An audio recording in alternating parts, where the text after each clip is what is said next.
one. And that's how you project.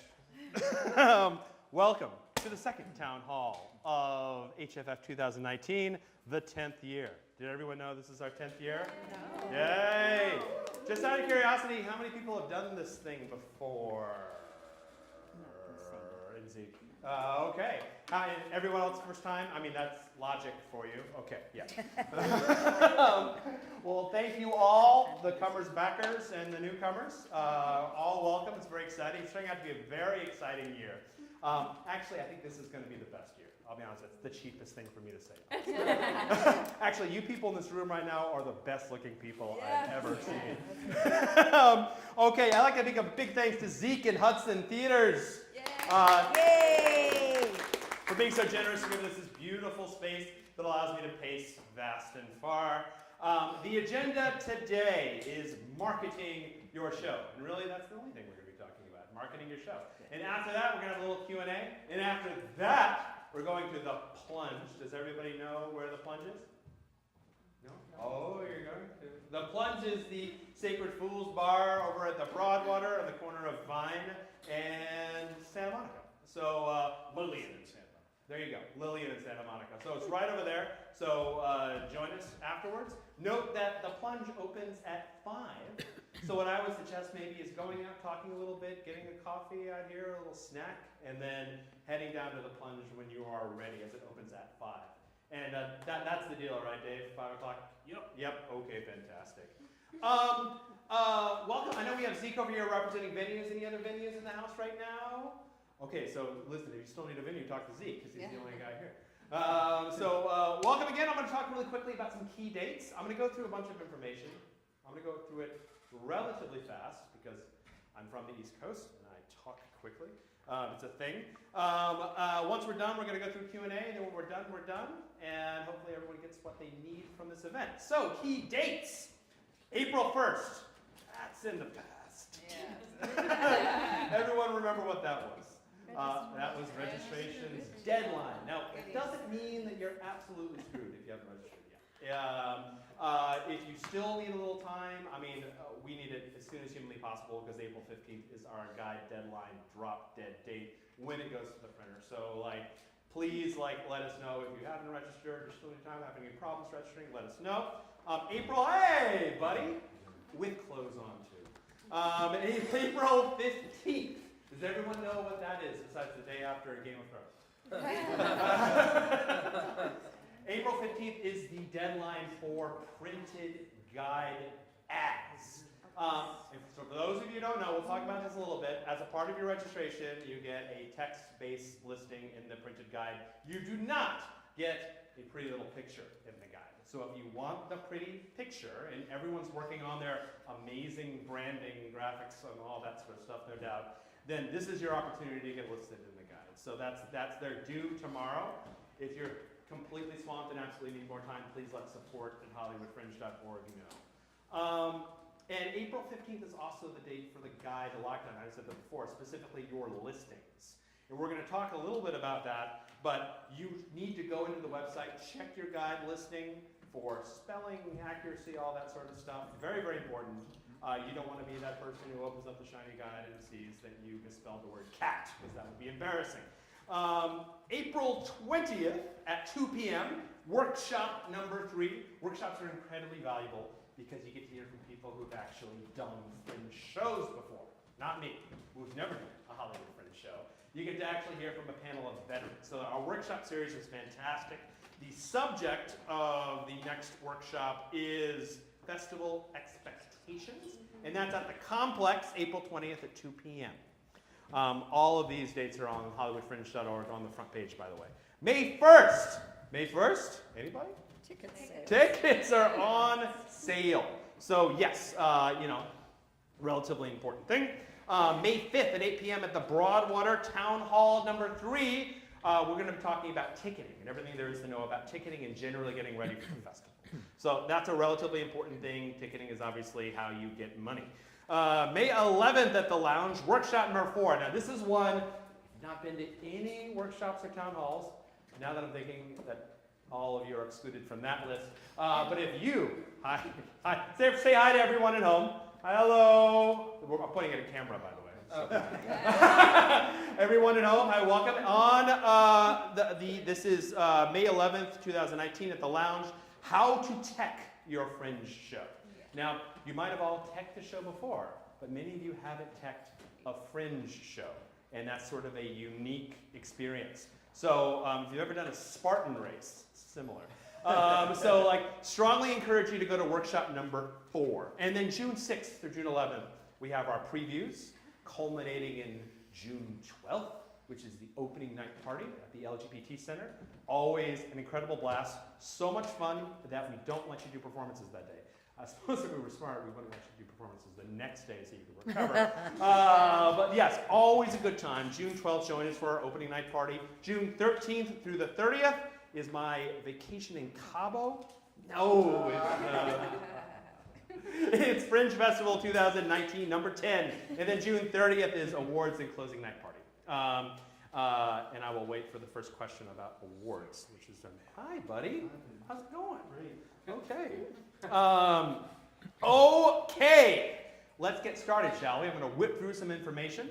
There will be Q&A at the end. If I say something that is so patently nonsensical, and you're looking around, and I can't see you all perfectly, and people are going like, what the hell are you talking about? Then say clarification, that's fine, but otherwise try to keep your questions till the end. We're going to talk a bit about the marketing we do as the festival. So this is where we put the money that we pull in to get people to come see your shows. Number 1 is the printed guide, and we're going to talk a little bit about that. Gorgeous, large booklet that includes all of your information, all of your ads, information on how to fringe and all of that sort of business.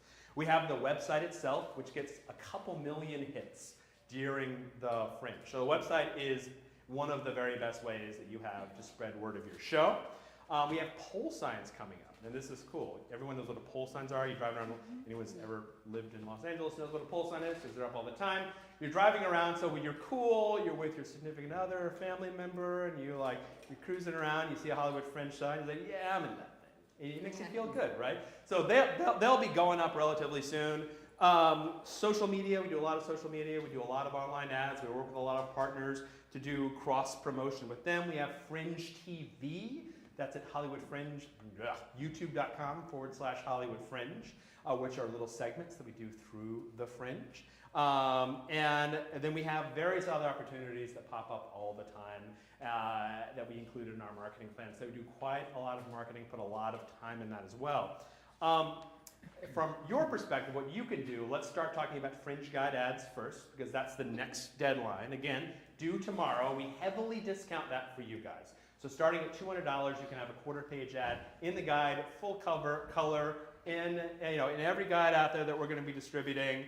I'll say this from support perspective, check your dimensions. The dimensions are listed there at hollywoodfringe.org/market. Not all dimensions are the same. So make sure that when you're working with your graphic designer that your dimensions are right, the height and the width, the color quality, all of that stuff. And you can purchase those at hollywoodfringe.org/market. So strongly suggested means of advertisement if it's in your budget, something to do. Then later down the road, we're going to there's a few premium guide spots. For example, the back page, the inner front cover, things like that. In our natural democratic nature, we auction those. In the next week and a half or so, you can expect an announcement about our premium auction, where we basically auction off the big spots in the guide for those that want them. So fantastic, terrific. Moving on to your guide listings. I promise we get back to this. Again, tomorrow is the day to verify your listings. How to verify your listings, you might ask. So go to your project page. Everyone should know where your project page is. On the Hollywood Fringe website, click the admin tab, and then click the guide proof guide proof tab, and everything is listed there exactly how it's going to appear in the guide. So spend some time with it, get familiar with it, look at it, make sure it's perfect. If it's not perfect, there are actually some instructions right there on the page that show you how to check that and how to make changes if necessary. Terrific. Your guide listing, here's what it includes. Let me just list it off for you. Title. Prices, description, and this is your short description, not your long description. We let you do a little short blurb, and that's for the guide, and then we do a long blurb, which is almost as long as you want it to be, which is for the website. This is the short blurb. The dates of your performances, the venue and space of your performance, the duration of your performance, as well as any flags. Flags are like family friendly, flashing lights, includes nudity, all that sort of thing. Not necessarily all at the same time. The age requirements, 18 and above, 16 and above, etc. So go through, make sure that's all accurate.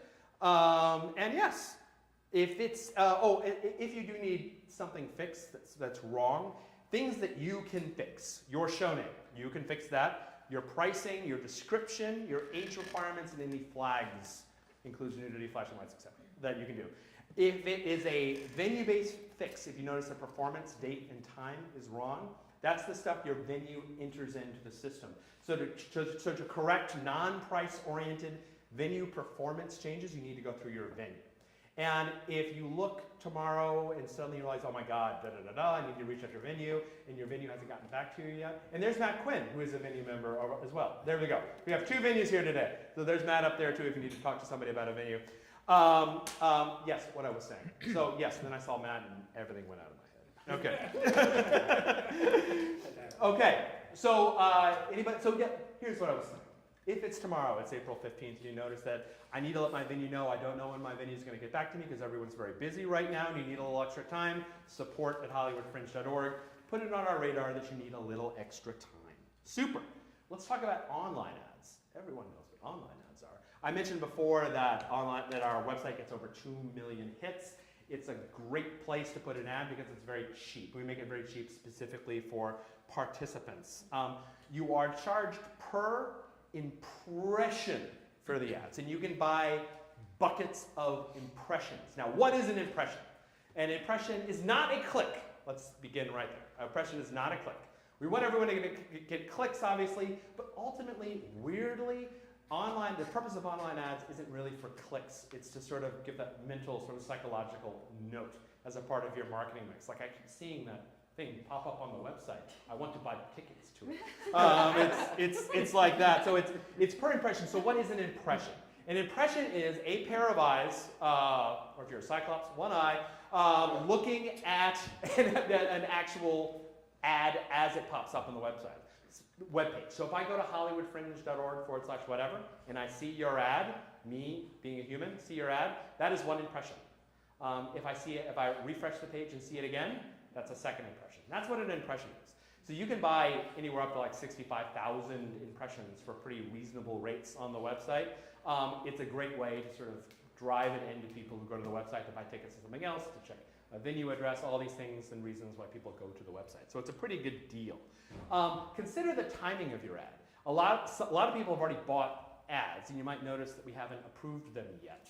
And that is because tickets aren't on sale yet. Now, right before tickets do go on sale, we're going to go through and hit approve. Now, if you don't want your ad to go live on the first day of ticket sales, for whatever reason, you can go and uncheck the active box, and you can recheck it whenever you want, when you want it to go live. So consider the timing of your ad, right? When tickets go on sale, traffic goes like, grrr, and if you bought 5 impressions, which none of you did because it's impossible, let's say you did, you can get wiped out immediately. Maybe you want to start your online ad run in June. It's entirely up to you what you want to do, right? Super. And because of math and everything is randomized, the less ads in the system, the faster your impressions are going to go. The more ads in the system, the slower your impressions are going to go. The most ads are in the system and up and running when previews start around then, right? So you will have more impressions used during the early part of like May and whatnot, but they will also go faster. So it's a balancing act. It comes down to how you want to run and how you want to run your market. Okay, that is ads. And the place to buy online ads, hollywoodfringe.org/market. Same place where you buy printed ads for the guide. Super. Let's talk about flyers. Okay. Flyers are great for the environment. Let's start right there. But here we are anyway. Okay, first and foremost, everyone knows, I said this at a few other ones, like we've listed it in various different places, the Hollywood Fringe logo, available at hollywoodfringe.org/branding, needs to be on your postcards if you want to post them at Fringe Central. Hopefully no one's having a panic attack right now. Having already posted, okay, if you have, here's what you do. You make a bunch of little stickers and you put them on your flyers. That's ultimately what people do that forget to do this. Not the biggest of deals. And down the road, this is actually something people do in Edinburgh. They print tons and tons and tons of flyers because it's like Flyer Central of the world during August in Edinburgh. And then as they get reviews, they go through and create little stickers, and they like 5 stars, 5 stars, 5 stars, and they post them on that. So this is something else you can do, is you can actually make changes to your flyers as you start getting some word of mouth, as you start getting some reviews coming in. Something to consider. First and foremost with flyers, and I know this from making personal mistakes, be legible. Sometimes white text on a gray background isn't a good idea. As someone who's made that very mistake, you pick it up and like, oh geez, oh no. Make sure that it's legible. That's the first thing. People need to actually be able to read your information, right? Be creative if you can. For example, and I bring this up as an example, we had a magician who's done a bunch of work with us. He's a card magician. His flyer is in the shape of a playing card. For example, we had one show that took place in a bar. They had flyers in the shape of coasters. It's just a thought. Not everyone needs to do that, but if you're veering from the standard postcard flyer that 95% of you will probably make, it's something that gets people sort of to remember you a little bit. And in a field of up to 400 shows, that's always a good thing. In general, as a marketing thing, you have a great opportunity, there's a pre-built audience, it's fantastic being a part of the Fringe show, plus side, plus side, plus side. Downside, there's 300 and some other shows. So the key with Fringe, with any marketing effort in Fringe, is figure out a way to make your show stand out. Now, you might stand out just because it's amazing, and all of our shows are amazing, right? And fantastic, and people are just going to want to see it. But the key is getting them to see it. Like we have some shows that are absolutely amazing sometimes in the early days, in the little performances, they have relatively empty audiences. And people go and they say, oh my God, you got to see the show, oh my God, and by the last show it's full. Ultimately, we want as many audience members to feature show early to enjoy it, because then it's going to turn into a thing where people can't see it, now you're scrambling to get new performances and whatnot, right? So it's key to think about beyond the quality of your production, which people will no doubt realize once they're in the space and watching your space, is how to get them there. And how to get them there is the strategy a little bit we're going to be talking about. It's what the next workshop we're going to be talking about. It's a matter of differentiating yourself. And to bring us back to flyers, differentiating yourself in flyers is a good way. And sometimes differentiation is having fantastic art on your flyer, right? There's sometimes, and being consistent with that art. Because there's a lot of shows that I see, because I see obviously a ton of shows being advertised all over the place.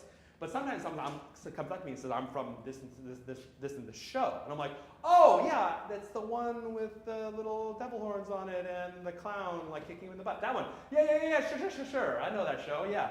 It's these ways you get stuck in people's head, right? So start thinking about that. With flyers, include the what, why, and where, if you can. What is it? Why should people see it? And where is it? Make sure to include that information. Use quality stock. You're going to be tempted to make your flyers at home.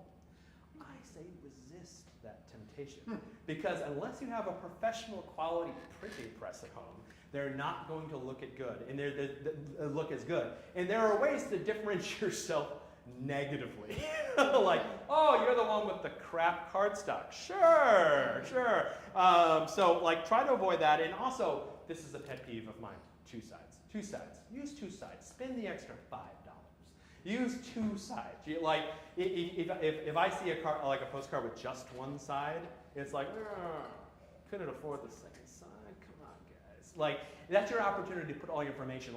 There's different strategies with flyers. I always liked an eye-catching front picture, beautifully branded, with maybe no text, but the name of the show. And if you want to be crazy, some people don't even put the name of the show if their branding is that good, because it forces people to go like, wait, what is this? And study it. It's a risky maneuver, but I've done it before. Your back is your place for all of your information, right? But you got to catch them with that front, right? So reserve the front for a limited amount of text and something eye-catching, popping, that illustrates your show. So that they go and they pick it up and they turn it around and they read about it in the back and they stick it in their pocket, right? That's what we want. A little bit about flyering etiquette, because that is such a thing. Let me tell you the worst thing you can do at Fringe. It's not the worst, but it's pretty bad. The worst thing you can do at Fringe is walk into a venue, Fringe Central or another venue, and you see a big pile of flyers, and you take out a big pile of your flyers, and you go like, kapow, peace, and you walk out. Please don't do that. Because honestly, we will ever so gently recycle them if we see like flyers covering other people's flyers. It shows disrespect for other shows, right? So if you come into a venue, first thing is ask the venue for permission to post your flyers there. A lot of venues, Fringe Central, all Hollywood Fringe shows are welcome because we go out of our way to make space for it. Other venues, due to space constraints, don't necessarily allow you to put flyers, posters, etc. outside unless you actually have a show at that venue. So while you're walking the earth, dropping flyers, as many venues as you can, go in, ask the person working inside, is that okay? And then once it's okay, go to the table where they direct you. Find an empty space to put your flyers. If you can't find an empty space, go back and say, I'm having some trouble finding a space, could you help me? That's the way to do it. Do not cover other people's work. You wouldn't want them to cover yours. And I know no one in this room would do something so egregious as to cover other people's flyers with your flyers. Here's another thing. Please don't do this. Don't go into a show, then as it's letting out, stand up in the audience and go, ladies and gentlemen, if you like this show, I have flyers. You laugh, but this happens every year. Another strategy some people use is they go and they flyer lines. So people are waiting in line to get to the show, which is a pretty good idea, especially if you go to a show that's sort of like yours and might have the same sort of audience, right? Here's the thing. Find the producers of the show and ask if that's okay. That's just being respectful, right? Because they worked really hard to bring those people there. And the likelihood is they're going to say okay. But make sure to ask the question if that's okay. This has been added by our office hour staff. It is not okay to leave postcards out on tables at bars that are hosting office hours. So if you go to an office hours, please don't leave your flyers out on tables. I know that's good, but it's like not something that the venues and the partners we work with for office hours particularly like, and it creates a much more bigger cleanup issue for our staff. So please try to avoid that. Keep your flyers in your pocket. Actually meet human beings and talk to them and hand them your flyer rather than putting it on the table. Okay. Let's talk a little bit about educational events. It's a new registration type that we added a few years ago. As a means for you guys to make a little extra money on the side. So if you already are a participant as a part of the Fringe, and you have something to teach the next generation of great theater makers or what have you, then you can run an educational event. You can register that educational event for free. For free. So if you have a particular skill that you might find helpful, and if it's an educational event, and this is not a way to slide in a show as an educational event, because like they'll be learning all sorts of things after coming to see my show. It's not like that. It's like if you actually have a classroom type environment. We'll allow you to register one of those. And it's not too late. If you have an idea, go ahead and you can do it anytime, right? So as you think of something that you want to teach, something you want to pass on. And it's the same process, create a project, project's approved, go through, and at the end of the registration space, choose educational event for participant, should be $0. You still need to find a venue. That's the catch. Still need to find a venue. But as far as your Hollywood Fringe registration, that's comped. Super. And if you want to have an additional one, or if you're not a Fringe participant, which probably doesn't include many people here, it's only $50 to register for that as well. So super. Let's talk about press. You know what? There's just so much press in Los Angeles that wants to cover theater. It's unbelievable. No. And when we started this, all right, exactly. Give me a break. I can't help it. From the LA Times, it's embarrassing. The whole half of the front page is all theater stuff. No, not so much. And it's actually, since we started doing this 10 years ago, it's only gotten worse, right? With LA Weekly, anybody remember them? We used to get like 7 pages in LA Weekly, like across the Fringe, covering the Fringe Festival. We used to do crazy things like buy full-page ads and auction out like individual spots on the ads. Like there used to be more websites. LA Times used to actually cover local theater. Thanks, LA Times. So like rather than New York theater. There used to be much more places. So as the press itself, specifically the printed press, starts to get squeezed, it's just like education. Arts tends to get kicked out. So we need to be a little wiser, more wily in this. That being said, there still are there are blogs out there. For example, let's say you're doing a show about parenting, for example. Everyone knows, as a parent, there's a ton of parenting blogs out there, right? Contact those parenting blogs. Invite them. Give them free tickets. If you're doing a show about zombies, maybe go to comic book stores and talk to them. Like look for unique outlets, right? Or websites that cover a comic booky type stuff. It's all about figuring out where you are. I'm going to diverge for a second here, and I'm going to go through like some of my theories on marketing. A couple things that you should think about is that, and I talked a bit about this at the last town hall. Think about who your audience is.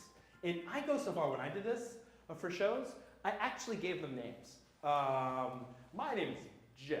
I work at a computer shop and I read lots of comic books. And when I'm at home, I like to play Fortnite. And actually put together a profile for them. And this is who you're thinking about. Now, ask yourself the question, where does Jeff shop? Where does Jeff eat? When Jeff goes to websites, which websites does Jeff go to? Do that for 4 or 5 other profiles for your show.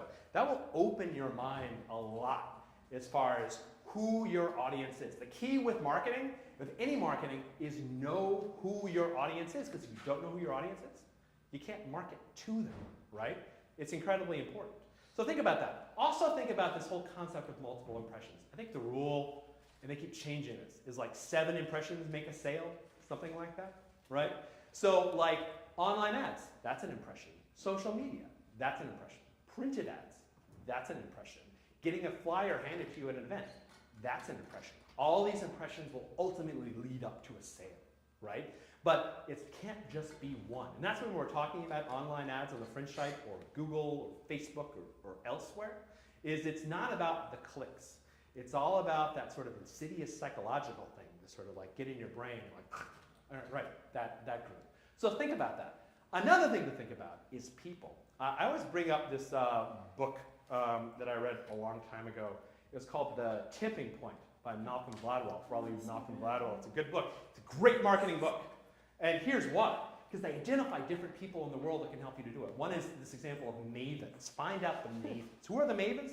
The mavens are people, those people at Fringe Central that sort of sit in the corner and hold court.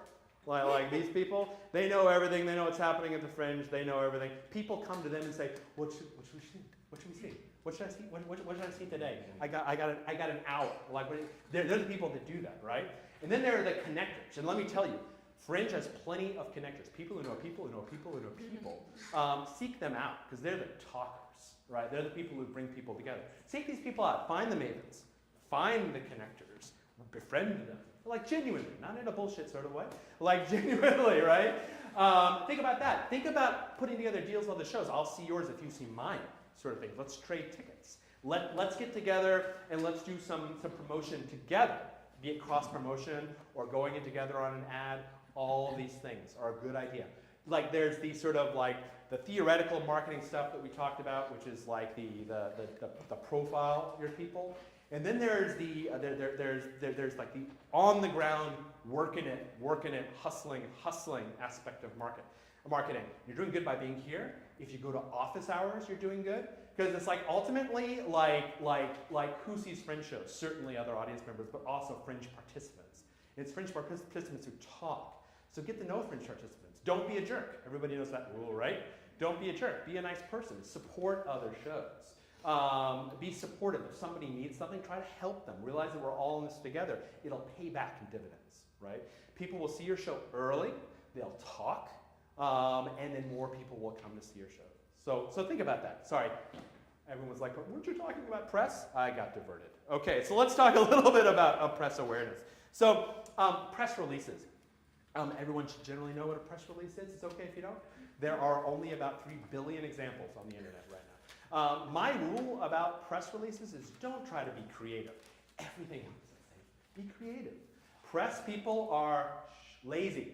They get press releases all day and all day long. They don't want to get a press release that's out of the box, right? So think about that. There is a way to write a press release. Write it that way. Do not be creative. Post your press release on the website. If you go to your project page, there's a tab that says press. That's an opportunity for you to post a press release. And then, when our friends in the press go to hollywoodfringe.org/press, they see like a list that they can filter by category and show of all the shows that have posted press releases. I've heard people from the press that say, if they don't post something there, we don't see it. So it basically means you're open for business to the press. So think about that. Press comp tickets. We make it really easy for you to make press comp tickets. And here's how it works. If you go to your admin section, there's an area there per performance that allows you to add comps. What are comps? Sorry, complimentary tickets, free tickets that you want to give out. Comps. So sometimes you give a comp out to a friend or family member. Sometimes you give out a comp to someone in the industry or the press, right? So go in there, go create a comp, say it's for the press, and then boom, the listen on your will call is there. And it'll actually say JoJo from the press, and a little thing will say press. You know on your will call the person checking in is from the press. Now, another thing we do is we credential press. So people come to us and say, we want to cover shows at the Hollywood Fringe Festival. One of the benefits they get are free tickets to the Hollywood Fringe, if you approve. They see something on your project page that you don't see, which is a request press comp button, if they're credentialed. So what they'll do is they'll request a press comp, they'll select from a list of performances, and they'll tell you how many tickets they want, and hit, send for approval. You will get an email. Okay, the primary producer on your show will get an email. This is one of the many reasons to keep checking your email during Fringe. Very important, because who knows, some big press outlet might be wanting to cover your show. You will get an email saying so-and-so from the press is interested in seeing your show and covering your show. Click this button to add a comp for them. You click that button, link, it opens up a pre-filled out comp page for you. All you need to do is hit save or create, whatever it is. All you need to do is hit that, and automatically you've created a comp for them. Now, from an etiquette perspective, I would say one ticket. And they know that this is etiquette too. It's ultimately up to you. If you have someone from the press requesting 7 tickets, I think it's rude, because what, are they going to write 7 articles? I think they get 1 ticket. But that's entirely up to you, right? The etiquette is 1, because 1 for the press. But again, entirely up to you how you want to run, right? Create a press strategy. Actually, I want to talk a little bit about the press releases for a second. One of the big press release no-nos is including it when you blast out an email, including it as an attachment, like a PDF. What did I say before? Press people are lazy. They won't open your attachment. They will read the body of the email. These are all mistakes, by the way, I'm telling you, that I've made, but producing shows. I would put it's a beautiful PDF attachment. It's super creative. Yeah, never got it. Always inline in the email if you're blasting it out in line. So I'll just say that. So talking about press strategy, we talked a little bit about those profiles and what they read and what they follow, the blogs they read, the podcasts they listen to, all this sort of stuff. Think about that and target them specifically. Leverage any existing relationships that you have. You can even work with others to share press lists, right? You can send the initial press release, and then you could send a friendly as a human follow-up. I really hope you can come see the show. It's really interesting. I think you'll like it because I've noticed that you cover stuff like blah-de-blah-de-blah-de-blah-de. Anyway, I really respect you and your writing, and I hope to see you soon. We'll have comps waiting for the door anytime you can. Love, your friend. So it's absolutely do that, but avoid spamming them Every day. Hey, I noticed you didn't come yesterday. You know, there's 2 more performances. Hey, I noticed you come yesterday. Come on, man. I know you want to come. It's awesome. What the hell's wrong with you? Avoid that. Avoid spamming them. They're either going to come or they're not going to come. And we actually have an article. We don't give out like press lists with emails and all of that, but there is, if you go to support.hollywoodfringe.org, there's an article there called Press Awareness. In that article, we list a lot of the outlets in the Los Angeles market that cover the theater in general and have covered the Hollywood Fringe in the past. So that's a great start. Like you go there, you search the site, you find out who the editors are, the journalists are that cover the theater. Usually there's contact information in there, capture that, use that, right? And another thing is that what a lot of people do is they create press packets, which is just an additional level of professionalism, right? So someone shows up, you see on your will call report that this person is press, you pull out a press packet, you give it to them. What do you include in it? Generally, people include all previous or extant press releases in them. They might, if it's about like a true character or a person's life, they include like biographical information. You can include previous articles that are written. You can include merch. You can include whatever you want to do that's pertinent to the show that will give some context, so that they can give a broader article, write a broader article about your show or cover your show in a broader sort of contextual way. So think about that. A lot of people put them in just plain envelope, like loose leaf folders. Some people even like brand that folder to make it look really nice. Think about your budget, but it's something that you can do, okay? And if you look in the participant packet that we just released today, there are some information in there about people who will handle printing for you. So let's talk about the participant packet really quick. That's hollywoodfringe.org/participants. I'm not going to do what I've done in the past, which is literally go here and stand and tell you every single deal in the participant packet, because that's pretty boring. What you can do is you can go in and read, which is something that we used to do. So hollywoodfringe.org/participants. It's a PDF. You can download it. You can print it. Has information there on all of the partners that have basically come to us and said, we want to give participants services and discounts. And it includes a whole array of different services that you can use. So I'd say download it, read it, study it, find the aspects of it that might help you. There's strategies in there as well, so think about that. And if you ever have any questions, contact us. So terrific. Let's talk a little bit about networking. We're doing really well in time. We're going to do really well in the Q&A. We're going to kill it. Networking. What's key, and this is so much about what the Fringe is that there's pre-built audiences, there's a unified sense of promotion, there's sort of the fun and adventure of being a part of the Fringe. There's also this aspect of networking in community, which is very much at the core of what we do. So here you have, in this room, you probably don't know everyone. You should get to know everyone in this room. Serious. You should get to know everyone at office hours. You should walk around. You should hang out at Fringe Central. You should hang out at venues after shows. You should get to know people.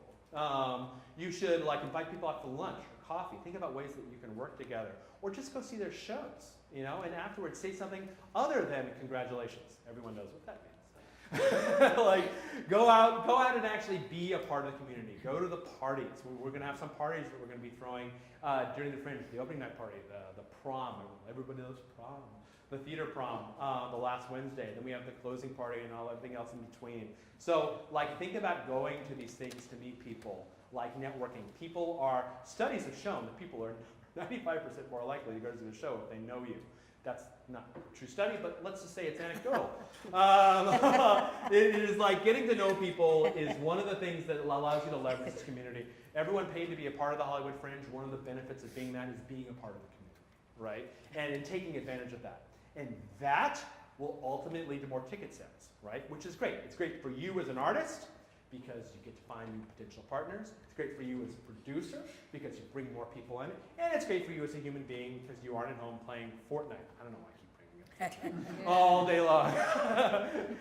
Epic should maybe pay me something. But that's the idea. Get out. This is I'm not an incredibly social person, surprisingly.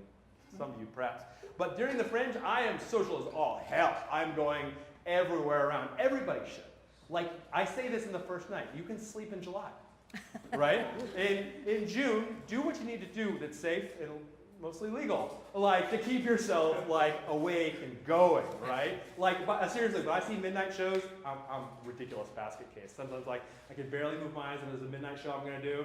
Like I've walked into like 3 clubs, I found myself just like gunning like sugar, like M&Ms, just to give myself that last bit of sugar rush so I can stay awake for that last show because it's somebody I want to see and somebody I want to support. Like you got to do what you got to do, but you want to be active in June. It's very important that you be active and you be out there. And of course that means working on your shows and promoting your shows, but it also means participating in everything the Hollywood Fringe has to provide from a community perspective.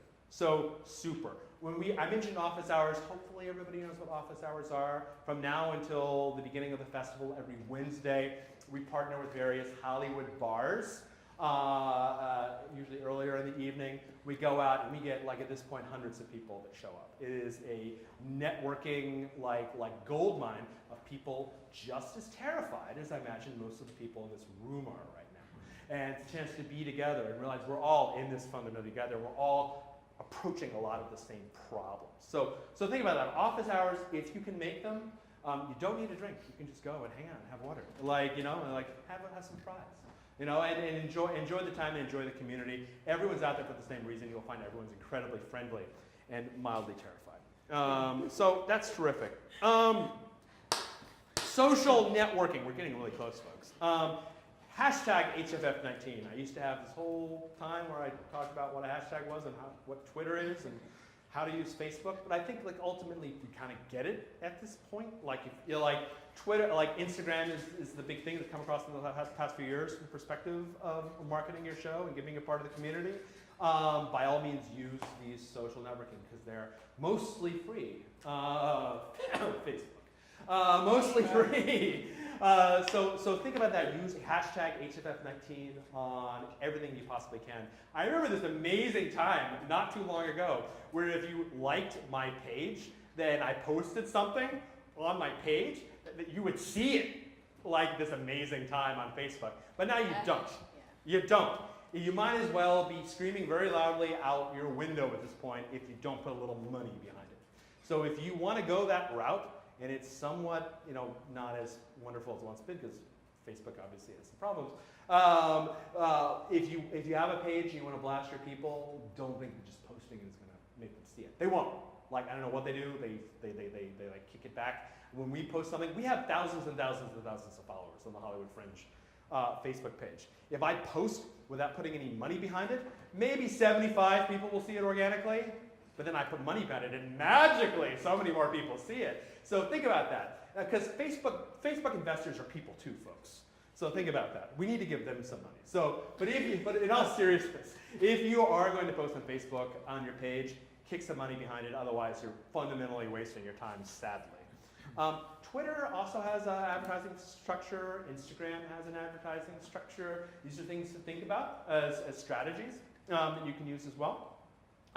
But like the most organic way of doing it, Instagram, Twitter, a lot of people are following it, following the Fringe. You want to reach the fringy type of people, hashtag HFF19. And that's how you are found. Super! Talk about copy and paste. Create a Tumblr page. So you can do that, I guess, if you want to. We also have these things called Twitter chats. And we were talking about like creating multiple different types of impressions. One of the ways to do that is to participate in our Twitter chats. What's a Twitter chat, you ask? The next one is April 22nd. That's a Monday. It's coming up from 7, I think that's otherwise known as Game of Thrones plus 8. The next is April 22nd, Monday from 7 to 8 p.m. It's basically what it is you go on and you say, hi, my name's Joan and I have a show. So glad to be a part of this community. It's hashtag HFF19. And then the moderator, the Hollywood Fringe account, will ask questions and everyone tries to create a conversation and the conversation gets started. Consider it an online office hours. Those are our Twitter chats, and the next one is April 22nd. And if you go to the Hollywood Fringe blog, hollywoodfringe.org/blog, you'll see a blog post right there on that page that has all the various dates. There's a handful left this year. Encourage you to participate. And if you can't participate, there are tools that will allow you to post in the future in Twitter. So we say, hi guys, da da da da da, so at least you can be seen. So just the thought. And Go run, don't walk, make that Tumblr page. Okay. One of the last things I want to talk about is volunteering. We love volunteering. Folks volunteering. Some of our best volunteers are from participants. You get a t-shirt. You get access to free tickets. Yeah, there you go, like that, there you go. And you made that t-shirt, right? There was like, right, we had like a tie-dyeing thing. Awesome.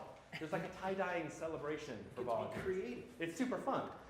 So think about that. We love volunteers. You can go to hollywoodfringe.org/volunteer. Some of our senior staff today started as volunteers so long ago when my hair wasn't quite so salt and pepperish. Okay, so at hollywoodfringe.org volunteers. We also have internships available if you have friends in school who are looking for internships posts. There's a blog post on that as well on how to become an intern. And we love our interns. And a lot of them have also become senior staff. If you are speaking specifically to participants interested in providing discounts to Hollywood Fringe volunteers, yet another way to get butts in seats as is necessary, you can contact our volunteer director, Stina at hollywoodfringe.org. You are under no obligation to do so, but you will go on a list. So we give that list to volunteers. The volunteers know where they can go to get seats. So that's all I have to say. I know Matt Kamimura, does everyone know Matt? Yeah. Over here? Hi. Now Matt, I joke, is the most popular guy at Fringe because he takes pictures of you. So Matt, did you want to do something here? I do. I think everyone, well, at least everyone from a show got a raffle ticket, right? Yeah. Okay. So we also got some cards to go with that. As you said, I'm a Hollywood Fringe photographer. Fifth year. Fifth year I started as a volunteer. Wow. Oh, and you're still here. I am. I'm still here. Started as a volunteer, and here he is. It's a lot of fun. So if you're thinking about volunteering, check it out. I do. What do I do here? You take photos. Oh, you're gonna do a raffle, right? I am gonna do a raffle. You're gonna pick one right now? Yeah. Okay. So let's pick a raffle. Sweet. Okay, because I got one. So I'm available for production stills, promo photos. I do video at your show. I do pretty much everything. I'm gonna pick. Well, I'm not gonna pick that. I'm gonna pick anything. Sweet. 3 winners today. 3 winners. I'm gonna do 1 standard video, 1 pro video, and a photo session. Okay, here we go. Here we go. Shake it. It's good. Shaking. It's fairness. Great. This is awesome. This is awesome. I love it. Okay, here we go. Ready? First one, let's pick let's do the standard video. Standard video. Ready? Okay, here we go. Number 2236619. And we did lose a few people, so No? check the numbers. Okay, no, not gonna work. Okay, that's number two. Okay, here we go. Number 2236617. Yes! All right. Congratulations. So come see me after the show. Standard video is great for doing stuff like this. It's archival. It has great stereo microphones on it. It's a big flash. You won the Fringe. Congratulations. You can just go home. You're good. This is going to be for pro video. It's very similar to standard. It comes with professional microphones, the big camera, big lens. Same thing, wide angle, gets a little stage. 2236601. I think that's mine because I'm right after you, but I lost it.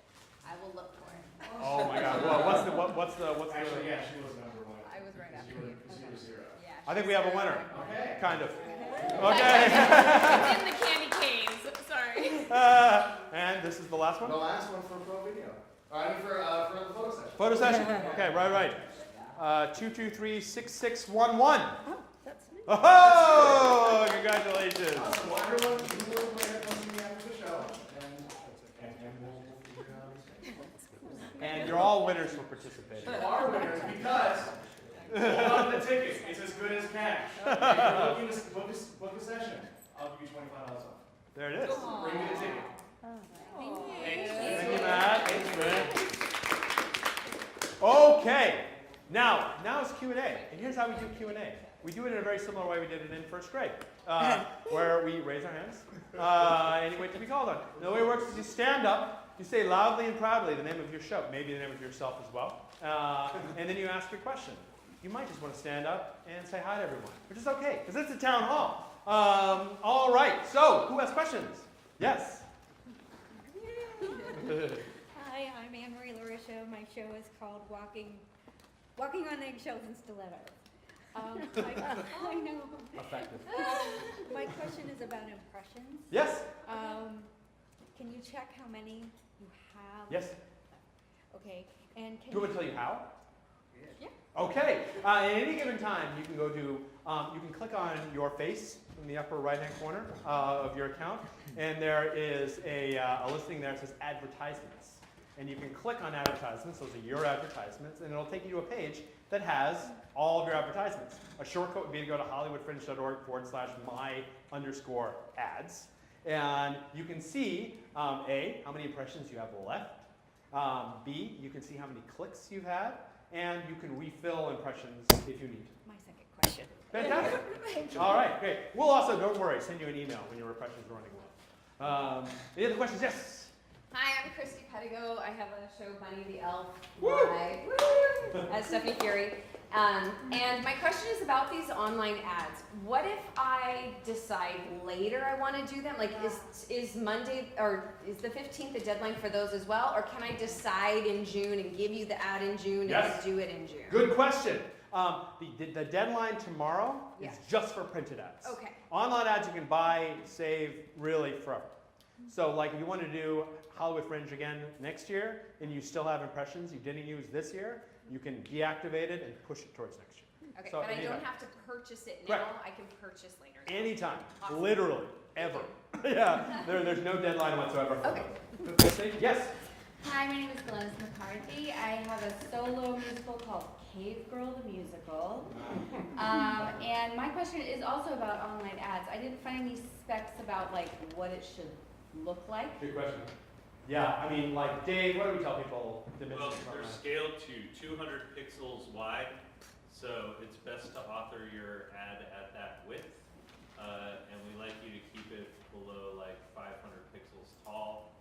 But other than that, I mean, just consider font sizes and things because, you know, it's displaying in a fixed width on a website. So, you know, I wouldn't do anything too thin and, you know, tend toward the bold and also less information. Remember too that you get a little blurb of text below your image.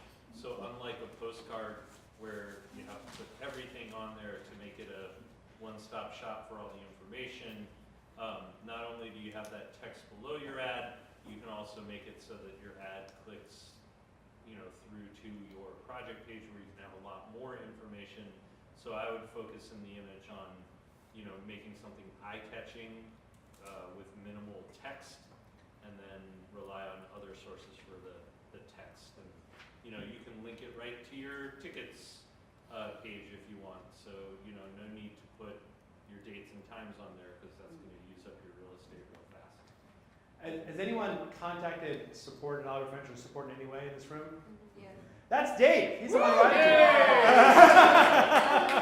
What is a pixel? And were there follow-up questions?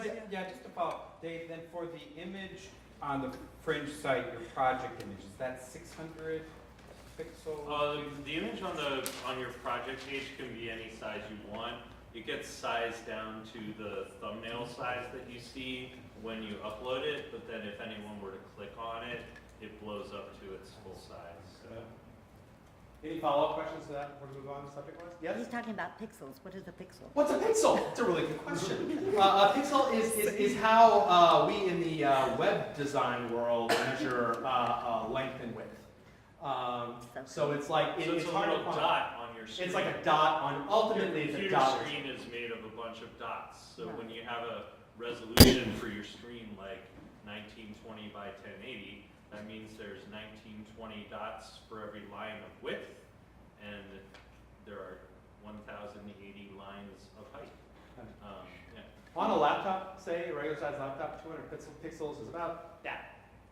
Like depending on the laptop, approximately that. Whereas 1,000 pixels is like that on a laptop screen. right? So if you're working with a graphic designer or anything like that, they will know what a pixel is, and they will be able to size it. If you're working with a tool like Photoshop or something like that to size it, you can size them in pixels or in inches. If you're doing something for the web like this, you would use pixels because that's the unit of measurement generally used for the web. So as Dave says, it's about the number of dots in a screen, and pixels are relative to that. So hopefully that makes sense. Yes? Hi, my name's Karina. My show is Karina from Lap Dance to Sundance. I have the other day, this is my first year doing this. And Congratulations. thank you. And I'm sure like a lot of people, I'm just like so overwhelmed. Like some days I'm just like, why am I doing this? I think that everything. Crying, you know what I mean? But I just can't stop. Yeah. But We don't want you to be crying. But okay, how can we help? so the other day, it just dawned on me that my opening show, which is like during the preview week on the 9th, a Sunday, it's at 10 p.m. Yeah. I didn't even think about that. You mean being late on a Sunday on a school night? Now I've been like losing sleep thinking, how am I going to get people to the theater at 10 p.m. on a Sunday? You'd be surprised. Yeah, you'd be surprised. Yes, I've been to 2 p.m. shows on a Tuesday and it's packed. So it's like Fringe Sunday nights. I would not freak out about that time slot, honestly. Well, and the answer is still as ever, the snarky answer is marketing. Yeah, no, Yeah, I know, that's why yeah. I'm here. I'm But doing my part. But the less snarky version of that is that you still have a lot of time, you have almost 2 months before that date, and even in this room, there's 30, 40 other people who are all potential audience members. Yes. You have all these events you can go to. So the more you dive in and build your community, you're simultaneously building your audience. So have It faith. sounds like a late night show to me. Yeah. So, Oh, my show. correct? Okay. It's like, and that's true. It sounds like the content matter sounds like a late night show. It sounds like something people would honestly go see at a late night sort of situation. So I think I wouldn't worry about it. Sunday nights are a good night to Fringe. People are out. Like I'm in packed houses Sunday nights. Well, and people who are trying to fill a much larger Fringe calendar, the fact that you're at Sunday night at 10, I'm not doing anything then. Whereas if you were on Friday night at 7:30, Competition. you're probably competing with a lot of other things. Yep. So Okay. it may work to your advantage. Okay, cool. I wouldn't worry about that. But I think Sunday night at 10 for an adult content matter show is a great console. Okay. You're good. Make you feel a little better at least? Yes. Good. Yes. So, I'll get everyone, don't worry. hi, I'm Annabella, and my show is Alive-ish, which is this dance performance piece. But my question is, so I have a website for it, and when I'm making the flyers, I put the website on the flyers, but then in terms of ticket sales, you can't sell tickets. You can only sell tickets on the Fringe website, correct? Nope. Okay. I'll explain that. I just need for okay. Sorry. Again, Disney should give me money. So the way it works is you can sell up to 50% of your tickets, of your capacity, for each individual performance elsewhere, right? You can't sell more than 50%. So for example, let's just pretend for a moment this is a 100-seat theater, right? I need to sell at least 50 seats through the Fringe website. The remainder I can sell wherever I want, and I can accomplish this by going to the admin section of your project page, so project page admin, and if you hit edit performance by performance, there is a thing that says number of tickets for sale. If I enter 51 and hit save, it'll say, great, super, I'm going to sell 49 of those seats somewhere else. If I hit 49, it's going to error and say you must sell at least 50% through the Fringe website. Now, when it's before the show, when people are at your door, all bets are off. You can sell as many seats as you have available at your door, right? The door of your venue on the night of your performance, the day of your performance, what have you. Does that make sense? Yeah. Awesome, great. Just make sure, if you're going to sell elsewhere, is to go and reduce the numbers on sale on the Fringe website. Otherwise, you will oversell, which is not the worst problem. Hi. What's the question? I'm Victoria. Hello. Hello. Okay. Do I need to stand? Sure. Okay. Hey everyone. My name is Victoria. My show name is remember always I love you. I want to say thank you today. Hi. Oh, hi. Thank you for helping. Of You course. love me, yes. My pleasure. I love you all. Yes. I hope you all attend my show. Thank you. My question is about this, yes, sales of tickets. I mean, how do we print tickets to sell the other 50%? Good question. Yeah, and also, yeah. You want me to answer that one first? And also the impressions, I kind of got lost what they are. Two-part question then. So the first question, okay, and I'll explain impressions again. So, okay. So the first question was printing tickets. Yeah. Easy answer, you don't. It's an e-ticket sort of situation.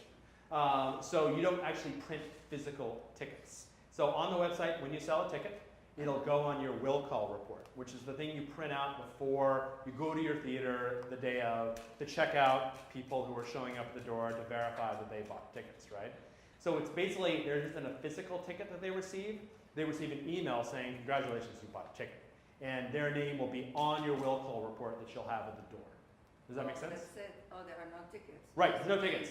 It's like the modern day when you go to buy a plane ticket, you go to delta.com and you buy a plane ticket, you don't really get a physical ticket anymore, right? You get an e-ticket, which basically means that you're in their database, when you show up and you show identification, they know it's you, and they let you in, right? It's the same situation with it, except you don't need to show identification. And they can sit anywhere also. It's not assigned seating either. It ultimately depends on your venue. I don't think we've ever had assigned seating. It's almost always general admission. But ultimately, working with your venue, you can do whatever you want, right? But yeah, we via the Fringe website, it's all general admission. It's GA. Does that make sense? Yeah. And What about the other tickets? How do you give it to people, or how people buy it? like other tickets, like where else might you post tickets other than the Hollywood Fringe website? Well, there's certainly Tickets Today, which is one of our partners that you'll find in the Hollywood Fringe participant packet. It's kind of like a last-minute type ticket sort of thing. Like Gold Star is another idea that some people use. People know what Gold Star is. How else do folks sell tickets here? Like anybody that have done theater production in the past that have other ways to sell tickets besides Today those? tickets? Where? Today tickets? Today, yeah, I mentioned Today Oh, you Tickets. did? Yeah, Good. Today Tickets, not I Tickets have a Today. related question because sometimes we may sell out, let's say, and we want to book another night. I'm just saying. Yep. How do you control that selling out and to know what to do next? Oh, so as you sell out and you're like, oh my God, there's so many people who want to see my show, I want to add another performance. Contact your venue, see if they can fit you in. If they can't fit you in, contact another venue. There's no one saying that you have to do all your shows at once at one venue. Our first year, and Matt remembers this, we had a show that had 3 venues. He later lived to regret it, but he had 3 venues.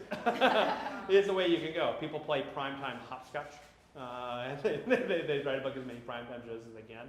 But yeah, you can book a venue anytime you want, like up until the bitter end, and people do, right? It's all about availability. I know some of the venues still have available spaces. Some of them are wall-to-wall sold out. So obviously the sooner the better that you decide you want to add a performance. Obviously after April 15th, we can't magic it into the guide. Like we can't magic it into the guide. So it won't be listed in the guide, but it will be listed on the website. Does that make sense? Yes, thank you. Impressions, you saw a question about impressions? An impression fundamentally. So let's say I have an ad, and the ad's running on the Hollywood Fringe website. And I'm just a person who goes to hollywoodfringe.org, and I see that ad on a page next to a show about clowns or something like that, right? Me seeing that is one impression. Somebody else comes, they go to another show page, and there's an ad, that's another impression. So an impression is basically you've made an impression on someone. That's what an impression is. Make sense? Yes? Who hasn't gone yet? And I'll get everyone. Yes, now everyone will have their turn. Fair enough. Got plenty of time, and we can't start drinking till 5. So. Hi. I'm Marla. My show is called Raised by Wolves, about growing up with a dog sled team. Yeah. And I'm just wondering, Monday, is the cutoff like at midnight? Yeah, sure. Okay. And then, I'm curious, like in your experience, have giving out a lot of promo codes kind of got people to buy tickets? Good question. We talked a bit about discount codes next time, but you're right. Let's talk about discount codes. Discount codes are great. So to give you an idea what discount codes are codes that you can create on a performance by performance or all performance level, such that when someone checks out and they enter that code, that they get a discount. For example, let's say, that I went to the great University of Maryland. I'm not saying that I did. I'm just saying it's a great school. And there's all those Maryland expats living in Los Angeles, and I want to invite them because I have a certain network. What I can do is I can create a UMD discount code, or Maryland, or Chirp, whatever I wanted to do, and I could send it out to all of my University of Maryland compatriots, wherever they might be. Then they can go in, and when they're checking out, let's say it gives them $2 off.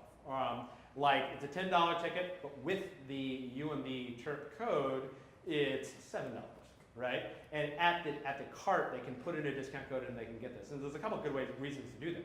First of all, it's a great way to entice people of a certain demographic to come see your show, right? That's one great thing to do. Another thing that's great about it is that let's say you pay a lot of money for an ad somewhere, the Fringe Guide or elsewhere, and you want to make sure that that investment pays off. And you can put in the text of the ad, enter in my awesome ad as a discount code whenever you buy tickets for $2 off of your ticket. And then you can go into the discount code section of the Hollywood Fringe website under your project administrative section, and you can see how many people have used that code, therefore seeing if that was a valuable use of money for your future edification, right? So it's a great way to do reporting and doing tracking of various different marketing methods you might use. So yes, I see some successful shows, some like super successful shows, they have one thing in common. There are dozens of discount codes against their show because they're hustling, they're trying to reach different people. So you can have like one price that's slightly above what you need to make, and then you have a bunch of discount codes is what you'll accept and blast those discount codes to individual demographics. Okay. I hope? Great. Let's go yeah, stand up. You, sir. You, sir. Hey, my name is John. My show is called Haddon Park at the Lounge Theater. Can you repeat, you said there was a spot on the website where you can find all of the press contacts? Popular article. Yes, if you go to support.hollywoodfringe.org, click on participants. It should be there. I believe it's called Press Awareness. And listed therein are a list of all the mediums that we keep relatively current that continue to cover theater. And quick follow-up on that. Yep. So we can utilize that list and contact people if we feel they might be receptive? Absolutely. That's totally, and say that we found it on your website and... Absolutely. Like ultimately, everyone's in the press. They're used to people, coming to them and saying, write an article about me. So it's like they don't like hide. They might not respond to you. We don't give you their email contact information, but it's easily enough to find. Oh, gotcha. Yes. We give you the name of the press outlets. Gotcha. Great. What, Question? sorry, I didn't, what is the login to get the support? Support.hollywoodfringe.org. Click on participants, and you'll see an article therein entitled Press Awareness. Oh, press awareness. Press Awareness. Is that part of the packet that the email that we got today? Yes. No, it's not in there. It's not. It is not in there, but I believe there's a mention of how to deal with press. Okay. Exactly. Yes, over here. Yeah. Hi, Christopher Babson, and my play is The Trouble Is You Think You Have Time. And thank you to Dave also. I've reached out to him a few times, and incredibly responsive and professional. You're unbelievable and a gorgeous man. Two questions, if I could, real quickly. Number one, not asking you for any guarantees or even indications of this year, but in the past, if somebody buys impressions, and let's say they started on May 1st, Yep. what would, I forget, I bought the largest number, and I forget the number, it's 45,000? Something like that. Yeah, all right, so Played it a lot. historically, in the last couple of years, when do you think you might exhaust those, if you turn it on May 1st and leave it? Right. It's a complicated question because there's so much math involved. It depends on how many people buy ads that year. And like what we've seen is that more and more people are buying ads. And when there are more ads in the system, your ad will run less frequently because it's a like round robin randomized sort of thing, right? So it's hard to say. You will definitely go through all your ads if you're going to make May 1st. Absolutely no doubt. You will run through them all. If you start May 1st all the way to the end. Like how fast that will take is really hard to say because there are so many different sort of aspects in that. But even the top tier one still won't run out, or will run out because 2 million plus hits. I mean, you do the math. There are multiple ads per page. So yeah, I would say that you're good if you start May 1st. You might want to monitor it, and you can sort of see your burn rate. And it's like, okay, I'm burning through 500 impressions a day, maybe I should pull back a little and take it off the market for a little while, or I should just assume that I'm going to buy more ads if I want to. Okay. So yeah, All right. it's all about playing it. Okay. And then my second question real quickly. To capture people on the night of a show, when they come in, we need to have someone there, say on a laptop, logged into Fringe. Or a net. Yeah. You're saying it's so the will call report specifically is what you're asking about. Well, for the will call, but also people walk in and say, I want to get tickets now to come in. Yeah. So we need someone on a laptop to say, okay, and go on Fringe for them, take their credit card, enter it. and No, take it. not necessarily. So what people do is some people just say cash only, and I think a lot of people in Fringe know that they need to walk around with cash in their pockets. Let's talk for a moment about safety and security, shall we? Always walk with other people, please, because people know you have cash in your pockets. We'll talk about that later. Another thing you can do, Square, Venmo, PayPal. There are multiple ways to accept credit cards at the door. Square is a really good way. What I saw last year was people doing Venmo. Is saying, stand there and Venmo me $12. That's all Venmo. So that's another way to do it.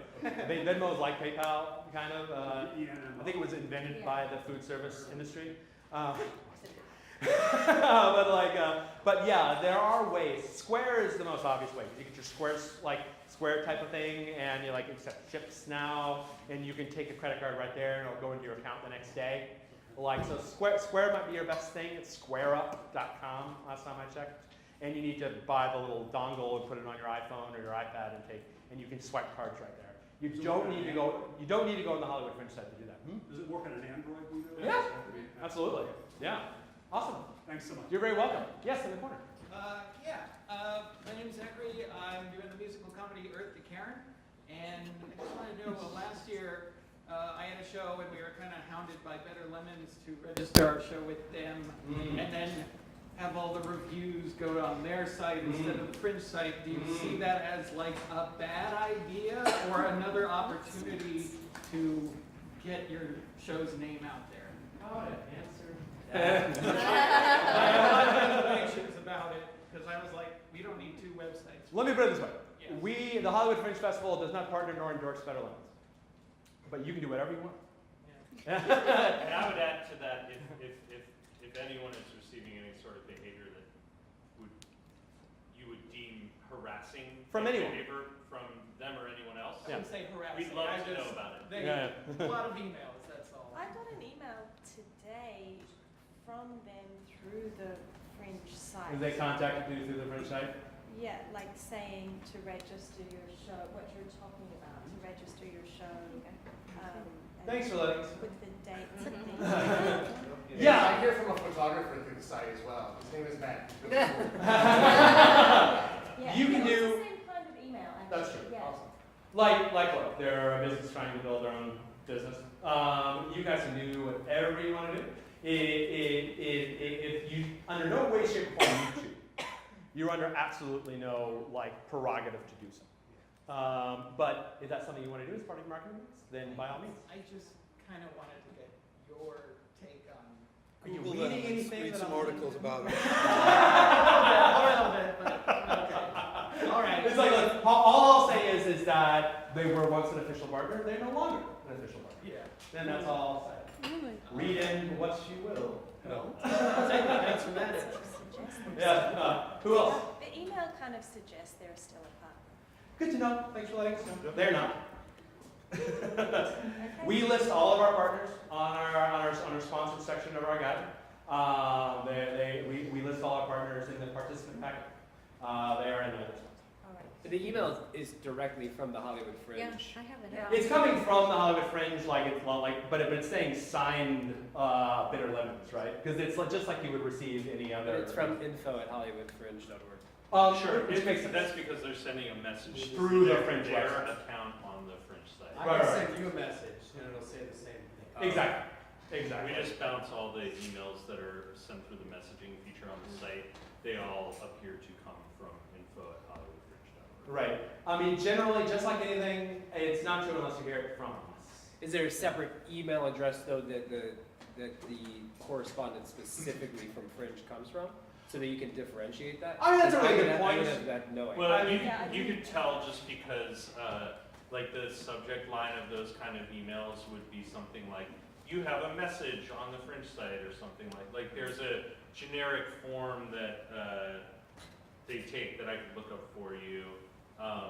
But yeah, so if it's coming from us officially, it's going to be all branded and in our MailChimp kind of, like the newsletters you've been getting. But anything that, let me see, I'll look up the exact text.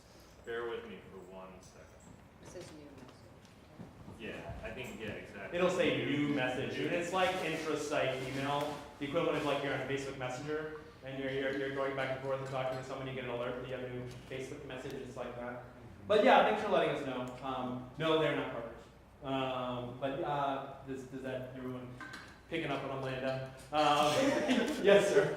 Hi, I'm Matt. I have a show at Triangle Arts called Boxing Your Demons. It's an immersive show, and I'd love to tell you more individually about it. My question is, I have two, so in terms of your terms of service for this Fringe messaging network that you have, can I send messages to all these people about my services I'm offering as a massage therapist or whatever the hell, I mean, site? Is there any kind of... You're honestly making me think that like we need some more strict terms of service around this. This is what I'm... Yeah. I mean, your point is very well taken. Generally, what we don't encourage people to do is to spam people, right? Now, the way it works, and we implemented this last year, is that you need to, at some point, we need to have collected a credit card from you for you to send messages on the site. So like participants, automatically venues get it, ad buyers, stuff like that. So we can identify who you are, that you're an actual person who participate in the community. If you go to the site with a non-logged in user or a newly created user, you can't send messages. Sending messages is a privilege that is given to people who participate in the Fringe community.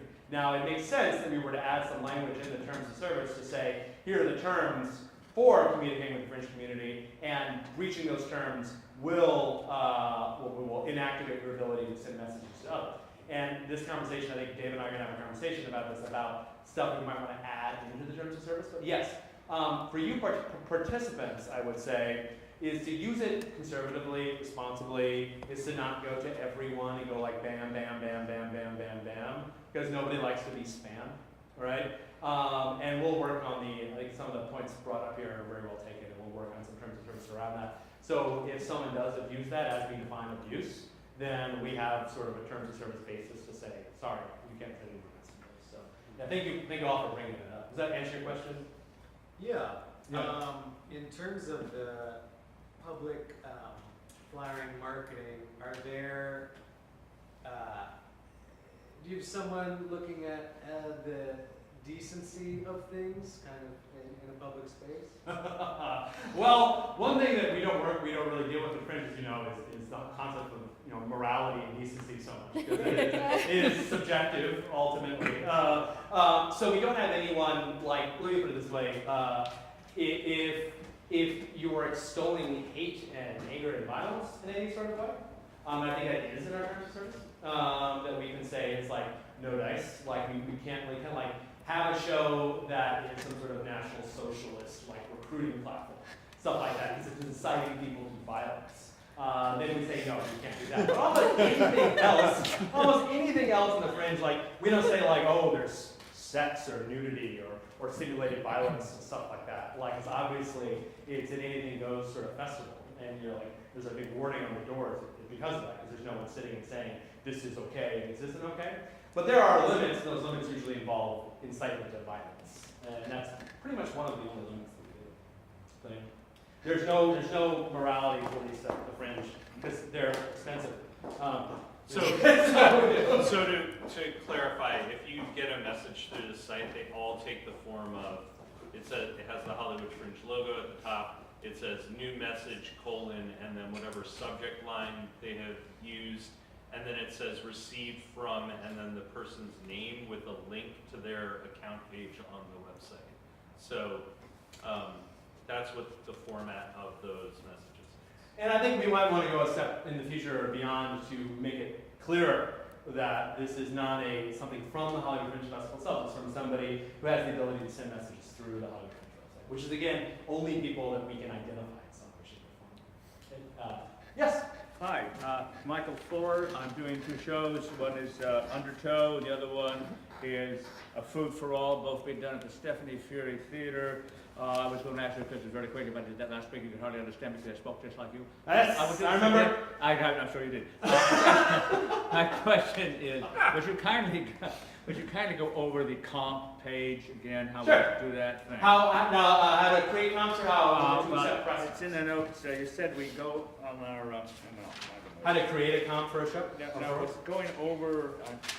Would you kindly review the comp page? Sure. Thanks. So go to HollywoodFringe.org, go to your project page, go to the admin section of your project page, and on each performance, there's a link to comped tickets. And that allows you to create free ticket reservations for anyone you like, be they friends, family, industry, press. It's your ability to add comps there. They basically create a reservation that deducts from your available seats that also shows up on your will call when people show up at the door. So I would do that for the press, is that correct? Yeah, you can do that for the press. For press that you reach out to, yeah. You can say, hey, Joe, the New York Times, I've got 2 tickets waiting for you at the door. You can do that through the comp. Now, if they request a comp from you, then you'll receive an email saying that the press want to see your show. You'll click a link that has a filled out comp form, and all you need to do is hit save, and it's created for you. We try to make it easy for you. So if I get the email from Joe Blow down at some paper and he wants to see it, I just press save and it's already done. Exactly. And if I want to send one to him, then I would do on the comp under the admin and tell him the ticket's waiting sometime. You've got it. That's perfect. Very good. Very good. Yes. Can I just follow up on this question? Yes. How many comp tickets can you have? Up to the capacity of your show. So if you have 100 seats in your theater, you're gonna have 100 comps. Assuming you don't want to sell anything. I know. Yeah. Oh, but that's how we invite people to our show. It's through comp tickets. Yes, but they're not gonna pay. Keep in mind. Right. Like the best way to invite people to your shows is an email, a phone call, or. Right, but I mean the ones who don't want to pay. Yes, that's the comp We tickets. create the comp. We go to admin and then link to comp tickets. Yes. So you go to your project page. You go to the admin tab. Then you choose the performance that you want, and you click on comp tickets, and then you add first name, last name, email address, number of tickets, and then they'll receive an email that says you have free tickets to come see my show. Oh, I understand. Good. Excellent. Yes. My name is Mimi, and my show is called My Trans Wife. And the question, it's another tickets question. It's if I'm selling some tickets, holding back and selling them on brown paper tickets or Gold Star or whatever, how does that link to the Hollywood Fringe website so that they know on their will call sheet that That's a good question. Yeah. It doesn't. It doesn't. Now, if you really want to get complicated, you could create comps for all of them.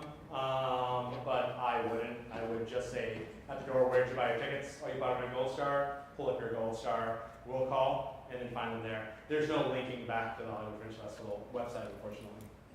Okay. That answer your question? Yeah, well, then you had said that their names will show up on the will call report. How does that happen? Do I have to let them know, let Hollywood Fringe know? No, I mean, if you're, keep in mind, Can I clarify? Yes. So you would just, if you sold some through brown paper or Gold Star or any of those, you would just need to have a separate will call sheet from them that you would print out and give to your box office personnel. So there's no merging of the info. That's just on you to track that through, basically. So if you sold any through brown paper, you would just print out their will call sheet of the list of tickets sold and make it available to your, either the person you have running your box office or your venue staff that's running your box office. Great. Can I ask a follow-up? Yes. Are we able to sell all our tickets on the Fringe site if we want to? Absolutely. Absolutely. And in fact, doing so supports the Fringe. It does. Over here. Everyone will get, I'm sorry if I'm completely ignoring you. Okay, I have like 3 questions. Okay, let's see, one thing you had said was having to do with Facebook and a Facebook page, and then you were talking about having to throw money at. So are you talking about like, so you have your Facebook page, right, and then you put a post up. But let me differentiate for you because it's confusing. Yes. You have your Facebook profile, which is you, and then you can create a page for your play, for your company. Okay, making sure we're on the same page. Right, Okay, I'm talking about Facebook page for the play. Yes. Oh, wait, I didn't get to stand up and tell you my name. Hi, I'm Karen Cassidy, and I have a play at New American Theater, and it's called Occupy Wall Street, a more shellfish look at climate.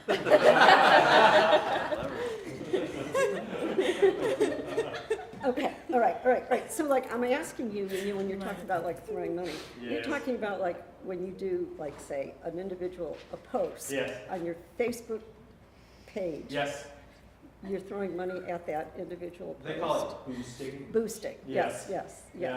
Yes, and does that boost, I mean, because I've done some of that before, you know, it can be kind of like global. Yes. Or, you know, are you talking about people who have liked your page, not seeing the post, and boosting it gets it to those people who have actually liked your page to see it? Well, it's ultimately up to you, right? Like when you create an ad of boost on Facebook, you can specify people who like your page, people who like your page, and friends of people who like your page, people who live in Los Angeles, people who live in Los Angeles and like theater, people who live in Los Angeles and travel to Singapore, stuff. Like you can be really specific of who you want to target. And there are tons and tons of articles on like strategies for Facebook ads, like beyond like my basis of knowledge. But yes, it's really about who you're trying to reach. Like if you want to directly reach your followers, like strangely enough, in the Facebook the past several years, just posting is not going to reach your followers. Right, most exactly. likely. That's right. right. There were the golden days when we would post.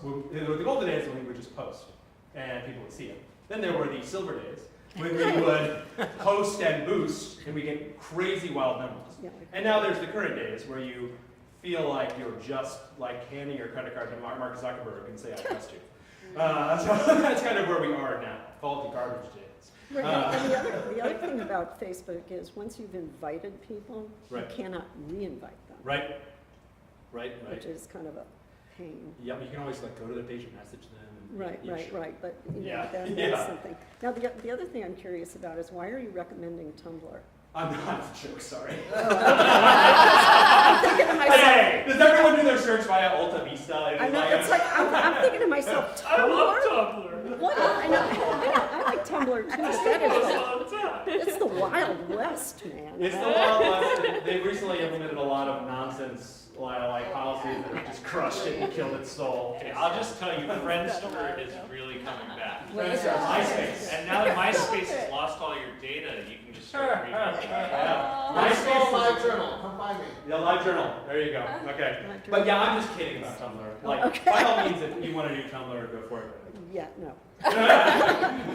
But then the other thing I want to ask you about is I did a show last year, and you didn't talk about it. I was trying to think, where did I learn this? Oh. But you know, sponsor contests. You know, like people that give sponsor awards. You know, and they come to see your show. Sure. And, you know, and I was trying to think, how did I find out about that? Oh, you're talking about the sponsored awards program. Yeah. Okay. Yeah. Maybe you're a participant packet. So thank you for asking the first question of awards. I'm shocked it took so long. Okay.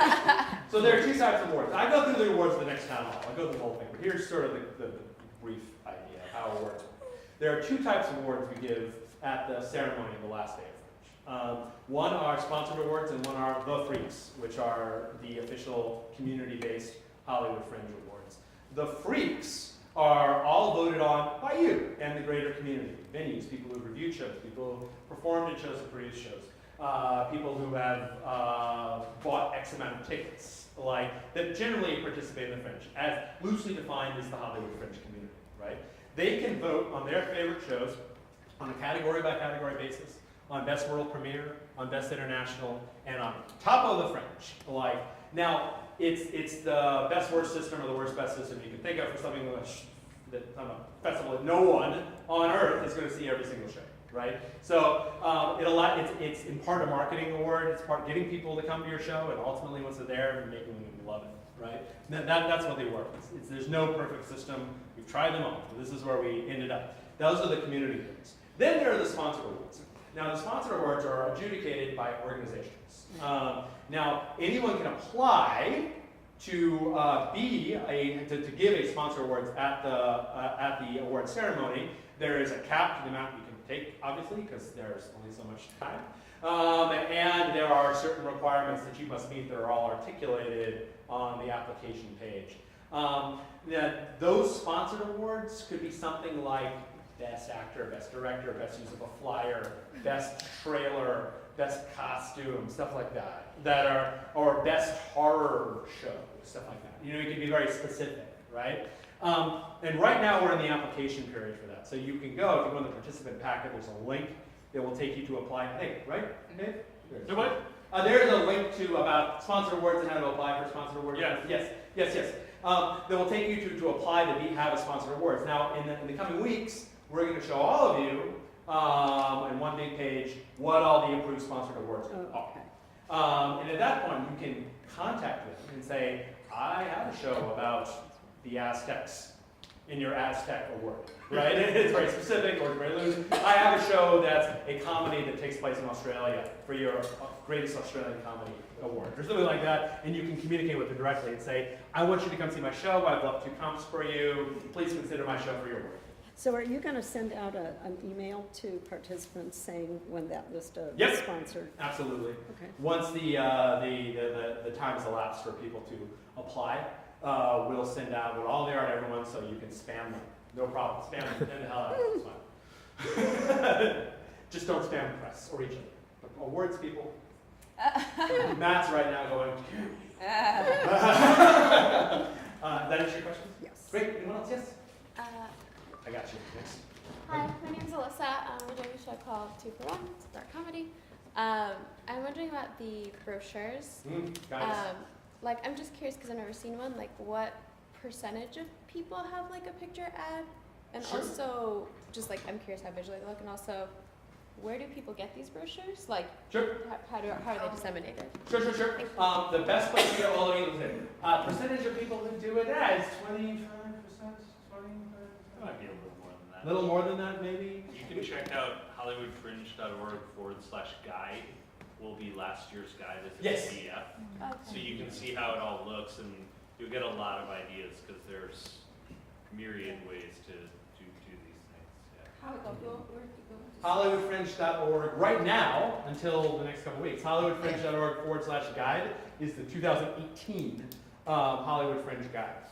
Year number 9. And you can get an idea of what ads look like, how they work, and all that sort of stuff. A good amount of people do it because it's your way to get art in the program.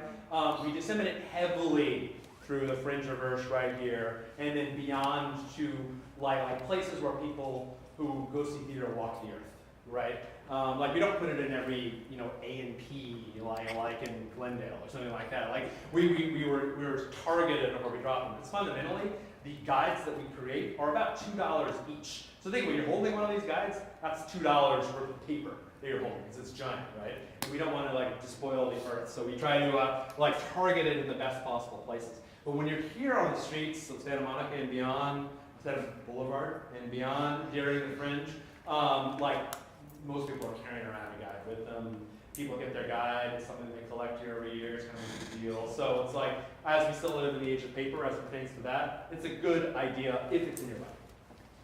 Answer your question? Yeah. Yes! Hi, my name is Eric DePriester. I'm doing the play Treason at Stephanie Fury Studio Theater. And I just have a question on timing. So for the whole press release and whatnot rollout, in my head I'm kind of thinking I'm doing social media through April, and then one in May when the tickets go on sale, I'll send out my press releases, start doing boosted posts on Facebook, Instagram, whatnot, and start handing out the postcards in May. Right. Should I start doing any of that beforehand? Is there a reason to send the press releases early or distribute postcards early? Or? It comes down to your strategy. Here's the thing, like the theater press, sometimes starting around May, are getting a lot of Hollywood Fringe, less. Will it help you earlier? Maybe. I mean, there's certainly less people to compete with, but at the same time, do they have June on their mind? You know, maybe not. You know, it's entirely like that. It's the same in online ads, right? It's about the timing and like how you want to play it and what strategy you can do. It sounds like you're definitely a step ahead because you're thinking about all these things and the timing of all these things. Like obviously social media is all the way through. There's nothing busting. There's nothing keeping you from doing like handing out flyers are like what, like 1 cent each, 2 cents each. Like just hand anyone with hands, and the people who don't have hands stick it in their pocket. It's like that. Like get rid of your flyers. The goal is to like your last curtain call, you give it out your last flyer. Like that's the goal, right? So like think about that. Like give it out. You talk to someone new here, take a flyer. Once when I was in Edinburgh, I did a little social experiment. Is I started up at the castle up on the hill, and I walked down Prince Street to the end, and my deal was I'm just going to accept flyers from everyone who gives it to me. I had a giant like bag full of flyers. I mean, it was literally, it is like I walked down like, thank you. They know how to do it in Edinburgh, let me tell you, the flyer thing. We don't have things like a castle on the hill. Well, we don't have a magic castle. Here in Hollywood, and we don't have the most flyer-friendly environment as far as busking and standing out and handing out things like that. Except on Hollywood Boulevard, which I would say if you're going to go anywhere, you have a show that involves things that tourists would like, which I don't know involves like what, cats. I don't know what a tourist like. Then I would say with the Kardashians. Then I would say like be on Hollywood Boulevard and like hand out flyers there. It's a strategy that people have used to a certain effect. Like and also great. Think about it this way. Whenever you tell someone about your show, you have a show in the Hollywood Fringe Festival, you're doing yourself a service and you're doing everyone else a service. Because once you pull them in through the Fringe Festival, there's a good chance they're going to go see another show. All right? So if everyone like it's so funny, like by the time of the Hollywood Fringe, you guys have been to so many town halls and workshops and read all the materials that you've turned into like rabid marketers, and it's a beautiful sight to behold. You're like nice marketers, like it's how the Hollywood Fringe marketers are. But yeah, doing the good work that you're doing, everyone else should thank you because you're helping them get butts in their seats as well. So it sounds like you really have a good strategy and you're asking the right questions. Ultimately, there's no right answer. That's the thing about marketing. It's not a science. It's kind of science, kind of art, right? But there's no like definitive thing. It's all squishy. Right. Questions? Yes. Just another ticketing question. Really, the participant discount.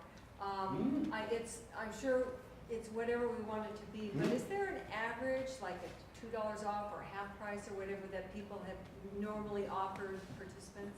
Well, if you have a $15 regular price, you probably want to charge participants $17.95. We actually don't let you do that. It's actually built into the logic of the code. Is you try to charge participants more, we don't let you. But like it's entirely up to you. And keep it in mind that you can do participant discounts different on a show by performance basis. So for example, a very popular pattern is the previews for participants or paper can. Because you can mark a participant discount or a discount code as pay what you can, which basically means however money from 0 to $1 trillion that they want to give you. The pattern, like, yeah, a couple bucks off is pretty normal. Let me put it this way. When we're talking about this heavily at the next one, the button gives you $1 off, right? Most participants have buttons. So no matter what, they're probably going to get $1 off. So a special little treat is $2, because that gives them even more like ambition to go to your show. That makes sense. But then it's a great way if your sales are slow for a given performance and you're getting down to it, you know, something like making it your $15 ticket $5 and then throwing an ad up on the site that says $5 participant tickets, that kind of thing. Yep. You know. Yeah. Yeah. Good. Any other questions? Yes. Hi, my name's Fritz. I have a play called Hoboken, and I actually have a couple of questions, so bear with me. You had said, Dave had said, I believe, that your online ad, you can link it to go to your page. It doesn't automatically link to go to your page. When you create an online ad and you already have a project, it gives you a series of buttons for any projects that you have already. Okay. To really easily say, so just take it to my page. Or third-party URL. So if you have a third-party URL not on the Fringe site, you have that option. You also have the option to send it to one of the projects that you've created, the shows you've created. You can also change it anytime. Anytime. too. Okay. Yep. And the Hollywood Fringe logo needs to be on your postcard. It doesn't have to be on the front and the back. No, Just it's on right. one side. Just somewhere. Just somewhere on there. Yeah. Great. When can you start dropping cards off at the different venues? It's entirely up to the venues. Like, I don't know, Matt, Zeke, do you have like a preference or a cutoff date? Or Today is fine. Today? Okay, so Today as works? soon as now. Yeah, yeah. Super. As soon as you can catch them. Get them printed then. And of course, always ask permission, Right. And the last two questions. You said you're giving a tech seminar if you've never done a Fringe. I've done other Fringes. I've Yes. never done the Hollywood Fringe. Yes. Is it specific for What are the Fringes that you have? New York? Okay.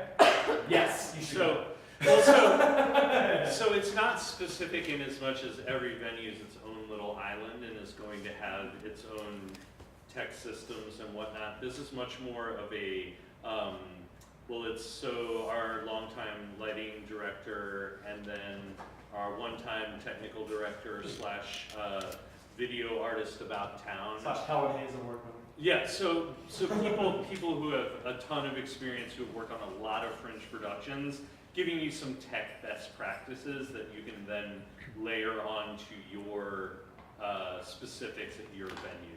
Okay. So it's mostly about just how to not overcue your show and Okay, all right. which elements are Yeah. are easily done versus like building a giant set, things like that. Okay. I've done lots of festivals, so I feel like I'm okay to tech. Yeah. I think you're probably fine, yeah. My last question is, And for the record, I think Ovation Award winner, not Helen Hayes. Dave is a Helen Hayes. I did not win. Okay. He's a Helen Hayes Award nominee. Nominated. And speaking of New York, in New York, I would always save some tickets for walk-ups. And I'm learning very quickly that LA is very different than New York as far as the year goes. Do I want to save tickets, or do I just want to leave everything out to sell, and if I sell out and walk-ups show up, too bad? If I were you, and I'm not, so it's entirely up to you, I would say take ticket reservations wherever you can. If you Right. sell out like 5 days for your performance, great!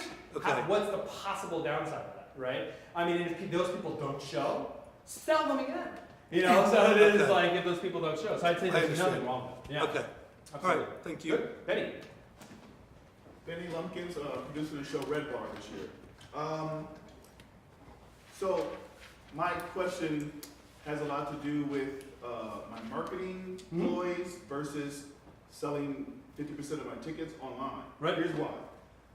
Built into my show, there is a moment where a person miraculously get an invite to this Red Bar, right? So in my mind, I'm thinking, hey, for a marketing thing, let's do our show invite only. Right. But how do I solve the issue of having to sell 50% of my tickets online if it's A, invite only, and B, secret shows? Well, invite only, I'm spitballing to see if I understand you. It is that, Well, I mean, you could just create comps. yeah, you could issue 100 comps to yourself. Yes. And then give them to whoever you want. Fundamentally. Right, and I just figured out all my my dates. So there's one date for my show on the website.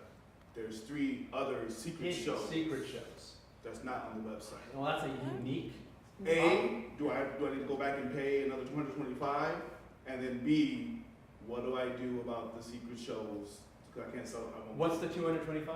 Oh, sorry, to go from a single ticketed show up to multiple. Yes. On the registration. I see. Well, if you have secret shows, you have secret shows, and fundamentally you don't have to pay the extra money because we're not promoting those performances, right? So it's a listing question. It's yeah. it's like a if listing you want question, to list yeah. multiple dates, then you have to pay the extra fee. But if you're just doing it on your own word of mouth, then we're not promoting it. Yeah, exactly. Right. So ultimately, the whole question about percentage of sold at Fringe is moot because technically they're not Hollywood Fringe performances, right? So yeah, it's a moot point. You can sell however you like. Right? Okay, great. Cool.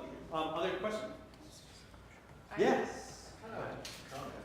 You did. Like going off what someone else said. Audio, visual. Yes. What's your comment? So this is what one of the card readers looks like. It's really small. It connects to your phone through Bluetooth. This is a PayPal one. It's black. Yours is white. It's pretty. Yeah, it's really easy. Looks like a pager. Yeah. Card. Did Elon Musk send you? Better give me money too. Are you Oh, where do you get it from PayPal? new stuff? This one is from PayPal. You just request it. Square, you can just request one. They come in different versions. Now that one looks more expensive than the Square standard issues, just by looking at it, right? It does look more expensive, but it's the same price. Oh, really? There you go. Yeah, it's fancy, has a keypad and stuff on it. Squares is just a square. Yes, literally. But it's the same thing. That's It's great. NFC and card reader. Oh, that's great. So This you is can what we take call PayPal, competition. you can take Samsung Pay and Apple Pay and all Does those it, things. does it Bluetooth to your phone? Yeah. Cool. So that's great. Does it do your dishes? That's the next model up. So they burn But if it. anyone has any questions afterward, you can come see me. Yeah, great. And you can give him your credit card to swipe through there. Anyone else? Yes. Okay, this is a tech question. Yes. I only ask this because I'm starting to add tech cues into the show. Just how many cues are too many cues? 6. It's real tough to say. I think the main thing is if you are gonna have a ton of cues, you want to seriously consider hiring a dedicated like stage manager to run your show, as opposed to like some venues may have a house stage manager that you can just say, here's my stuff, and they'll make it work, right?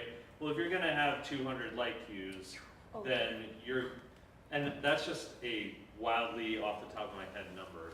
But I think the more intricate you're gonna make your tech, the more you wanna start thinking about having someone who's maybe been there for your rehearsal process and has been learning these cues over time with you, so that then they can shepherd your show in the booth, right? So there's not a magic number, but I think the more you keep it, if you have 5 cues and it's just, I just need lights up, down on this line and that kind of thing, you're probably okay with just, going with whoever your venue provides or someone who maybe isn't super experienced. But if you're getting into a lot of intricacy, then you really want to think about having someone, because you don't want to have those cues and then not have them go well. Because then you might ask yourself, why did I have all those cues? I've seen some shows with a lot of tech cues, a lot of tech that work really, really well. I've seen a whole lot more Fringe shows that supposedly involve televisions and a lot of projectors where things don't go as planned and it sort of brings the whole show to a crashing halt. So yeah, as Dave said, you have someone professional helping you with it if you're moving the complexity. Because obviously it takes something out of your show. I think if as a non-practitioner of the theater tech arts, if you look at your script with all the cues in it and think, wow, it would be really hard for me to run this if it were me sitting in the booth and I made up all the cues, then you probably want to think about hiring someone who's a pro at doing that work, because it is a vocation. Thank you. You're welcome. Yes? Just about, so Fringe has access to stage managers, because we're looking for one. Well, let me go this way. The Fringe is a community where you can post, there's a couple Facebook groups. Yeah, if you email support, there's an awesome Facebook group that's really, really great for saying, I need a stage manager, and you'll get a bunch of responses. The other first place to stop is just your venue. Sure. So wherever you're performing, ask them, hey, do you have house stage managers that come with my rent, or that you recommend? I was thinking of having them beforehand so they can walk into the booth and call us. Right, yeah. More like a rehearsal stage. That's correct. Yeah, exactly. And I think almost any of the ones who work at the venues during the festival are also doing that kind of work freelance the rest of the year, so you can probably get the same person. Thanks. Any other questions? Yes. A comment, Ben? Can I Yes. make a comment? Disrobe, why so close-minded? Third venture in the nudity genre. I just want to make a comment about postcards and my experience. A lot of people think about printing up, should I do 500, 1,000? I found that you're completely covered with 500 postcards. And I've had plenty left over. A lot of people, they'll put them all over the city towards the end of the festival and everything piles up, but I really think generally you're fine with just 500. So just want to throw that out. Yeah, and the other thing I'd throw in on that too is that there's a lot of places you can get postcards printed in 48 hours. So, I think environmentally it's a pretty cool idea to only print 500 and then gauge it. If you're getting to May 30th and you only have 100 left, maybe print some more on like one of these sites that can do them in 48 hours. But yeah, try to be conscious of. Now I have 700 postcards with the same thing. I have to store in my house for the rest of my life. And in the participant bag, we have a listing for Arnold the printer, who's a guy that we've been using for a very, very long time since the Fringe began. Arnold the printer, who gives special Fringe rates. So that's he's up on Ventura in the valley. Yep, Studio C. Other questions? I do. Yes. Hi, thank you. About this festival as a competition, I was asking Dave the other day, how you, like the people from Fringe attend all these plays? I mean, No. Are we getting any awards out of this festival? No human will attend every single play. No, I mean, the awards that I've Except for Spencer. Mr. Frankenberger, you'll be the only one. Are you giving any awards for best performance, best? Do you remember what I was talking about? The two types of awards, the community awards and the sponsored awards? No. Okay, that was about 20 minutes ago. You were sitting right there. There are two types of awards, the community awards, which are voted on by everyone, and the sponsored awards, which are adjudicated by sponsoring organizations. We don't give awards. I have terrible taste. Well, we give the community awards. We present them. However, Because they are voted on by a pool of Yes. balloteers that achieve a ballot by seeing multiple shows, reviewing multiple shows, being a venue, things like this. Right. So yeah, we don't, there's no adjudication by the Fringe organization. There is a community. Community awards? Yes. What are they? What is it, the community award? They're for each category. So ensemble theater, solo, immersive, dance and physical theater, etc. Plus Fringe First, which is the world premiere, plus international, which means non-United States descendant, and then top of the Fringe. And it's an attractive statuette and the bragging rights of having won a Fringe. Yes, yes. And when do you do this? It is on Sunday, June 30th, so the last day of the festival at the Montalban Theater up on Vine. I believe we are going to start at 6:30. Oh, do we buy tickets or no? They're free tickets. Come on, come on. Oh, really? Dress snazzy. Dress snazzy. Closing night party to follow at St. Felix, right down the road. Yep. It's going to be a time. Anyone else? Questions? Questions? You've been great, thank you. Thank you. Ben, you have been great. Thanks. Thank Thanks, everybody.